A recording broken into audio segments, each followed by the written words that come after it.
আমাদের গ্রাম বাংলার চারিদিকে সবুজ আর সবুজ, আর এই গ্রাম বাংলার প্রকৃতি দৃশ্য দেখে মনটা সত্যিই ভরে যায়। শুভ সকাল বন্ধুরা, তোমাদের সবাইকে অনেক অনেক শুভেচ্ছা ও ভালোবাসা জানিয়ে আমার আজকের ভিডিওটা শুরু করছি। এই যে দেখতে পাচ্ছ, ধানগুলো কিন্তু কল বেরিয়ে গিয়েছে। এই ধানগুলো কিন্তু আজ বিলে পড়বে। একটা ভালো দিনে শুভক্ষণে কিন্তু বিলে কিছুটা জায়গা নিয়ে সেখানে চাতর করে, মানে চারিদিকে মাটি দিয়ে বেড়ি দিয়ে ভিতরে জল আর কাদা সমান করে তারপর কিন্তু এই ধানের বীজগুলো ফেলতে হবে। আর ধানের কলগুলো কি করে বের করতে হয় সেটা তোমাদের সাথে একটু শেয়ার করি। ধানগুলো কিন্তু বস্তায় দিয়ে দিয়ে জলে ভিজিয়ে কিছু সময় পর তুলে রেখে পরের দিন দুদিন পর পর আবার করে একটু জলের ভিতরে চুবিয়ে আবার রেখে দিলে এরপর এইভাবে কিন্তু কল বেরিয়ে আসে। আর এই ধানের একটা কল থেকে কিন্তু একটা গাছ হয়, আর একটা গাছে মানে অনেকগুলো ধান হয়। তাহলে এই ধানগুলো যখন বিলে ফেলা হবে সেখান থেকে কিন্তু গাছ হবে, আর সেই গাছগুলো কিন্তু আবার করে সমস্ত বিলে রুয়ে দিতে হবে। সেটাই হলো ধান রোয়া। আর আমরা যেহেতু গ্রামে থাকি, আমাদের এদিকে ধান চাষ আর এর পরে আসবে তরমুজ চাষ। আর এসব চাষবাস নিয়েই কিন্তু আমাদের গ্রামের জীবন। সমস্ত গ্রামের লোক কিন্তু এভাবেই ধানের চাষ করে থাকে। আর এই ধানগুলো আজ বিলে পড়বে, তোমাদের বিলটা দেখে নিলাম। বৃষ্টির জলে পুরো বিল কিন্তু জলে টইটুম্বুর। আর সেরপর ওখান থেকে কোন জায়গাটাই পরিপাক করে, মানে ধান ফেলার জন্য উপযোগী করে নিচ্ছে, সেটা তোমাদের একটু পরে দেখাবো। তার আগে ধানের কলগুলো তোমাদের সাথে শেয়ার করে নিচ্ছি। আর এই ধানের কল যখন না একসঙ্গে জাম পড়ে যায় সেগুলোই কিন্তু ছাড়িয়ে নিচ্ছি, কারণ যখন দলা দলা হয়ে যায় না বস্তার মধ্যে থাকে, ওই দলাগুলো ফেললে তখন কিন্তু গাছ বেরোতে সমস্যা হয়। আর সেজন্য ধানের কলগুলো কিন্তু আমরা ছাড়িয়ে নিচ্ছি। আমার শ্বশুরমশাই আর আমি এইভাবে কিন্তু ছাড়িয়ে নিলাম। আর ওইদিকে তোমাদের দাদা ভাইরা কিন্তু বিলেই রয়েছে। ওই যে দেখতে পাচ্ছ, তোমাদের সাথে একটু শেয়ার করে নিই। ওই যে অনেকটা দূরে, আমি একটু জুম করেই তোমাদের সাথে দেখানোর চেষ্টা করছি।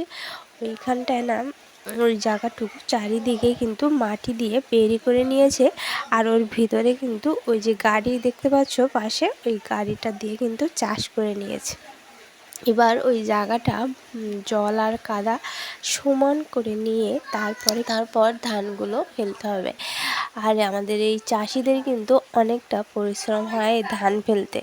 তাহলে চলো তোমাদের একটু দেখিয়ে দিই। আর এই বিলে কিন্তু এখনও চাষ শুরু হয়নি। বিলে সমস্ত জায়গা গাড়ি দিয়ে চাষ করে এই ধানগুলো ঘাসগুলো কিন্তু একদম মাটির সাথে মিশে যাবে, আর পরবর্তীতে এই ঘাসগুলো কিন্তু সার হয়ে যাবে। সেজন্য ওই যে দেখতে পাচ্ছ জলগুলো কিন্তু সেচে ফেলে দেওয়া হচ্ছে, কারণ ওর ভিতরে ওই যে মাটি দিয়ে বেরি করা তার ভিতরে কিন্তু অনেক জল থাকলে কিন্তু ধানের পাতা বেরোতে সমস্যা হয়, আর ধানগুলো তখন কিন্তু দিতেও সমস্যা হবে। আর সেজন্য কিন্তু জলটা কমিয়ে নিতে হচ্ছে, যতটুকু দরকার ততটুকু জল রেখে তারপরে কিন্তু বাকিটা ফেলে দিচ্ছি। এপাশে দেখতে পাচ্ছ এপাশে করেছে, এপাশে কিন্তু চাতর করা বলি আমরা এগুলোকে। আর এই চাতরে কিন্তু ছোটো ছোটো ধান গাছ বেরিয়ে গিয়েছে। আর ওই যে গাড়ি, এই গাড়িটা দিয়ে কিন্তু সমস্ত বিল চাষ করে ফেলবে। তোমাদের সাথে সব কিছুই শেয়ার করব, কারণ আমি কিন্তু তোমাদের সাথে সবই শেয়ার করি। আর আমার এটা যেহেতু ভিলেজ ব্লগ, সেহেতু আমাদের গ্রামে কী ধরনের কাজ বাজ হয় সব কিছুই তোমাদের সাথে শেয়ার করব। তোমরা কিন্তু সাথে থেকো, পাশে থেকো, আর ভিডিওটা কিন্তু একটুও স্কিপ করো না। আর তারপরে দেখো ধান ফেলা হয়ে গেছে, ওইদিকে সকাল থেকে কিন্তু রৌদ্র ছিল, আর সেটা দেখেই কিন্তু আমি সমস্ত ঘরের পর্দাগুলো কেচে দিয়েছিলাম। আর তাছাড়া টুকটাক অনেকটা কাপড় চোপড় ছিল, সেগুলো কিন্তু কেচে দিয়ে দিয়েছি।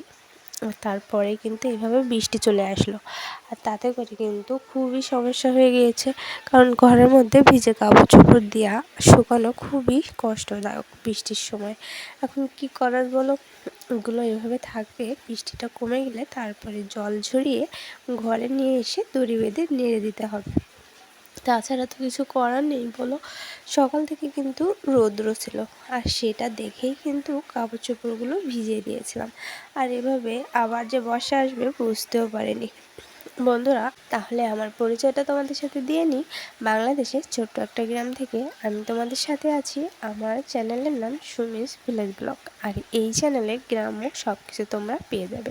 দেখতে পাচ্ছ গ্রামের পরিবেশ, আর আমাদের বাড়ি উঠোনে কিন্তু কাদা, প্রচুর কাদা।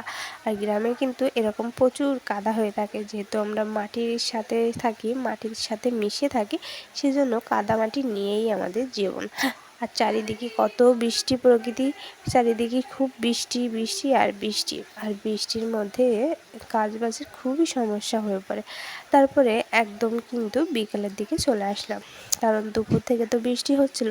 সকালে রান্নাবান্না খাওয়া দাওয়া কিছুই তোমাদের সাথে শেয়ার করিনি, কারণ এই সব কিছু শেয়ার করবো বলে রান্নাবান্নার ভিডিওটা দিতে গেলে ভিডিওটা আরও অনেকটা বড় হয়ে যেত। সেজন্য একবারে রাত্রে রুটি আর ডাল রান্না করব, সেটাই তোমাদের সাথে শেয়ার করতে চলে এসেছি।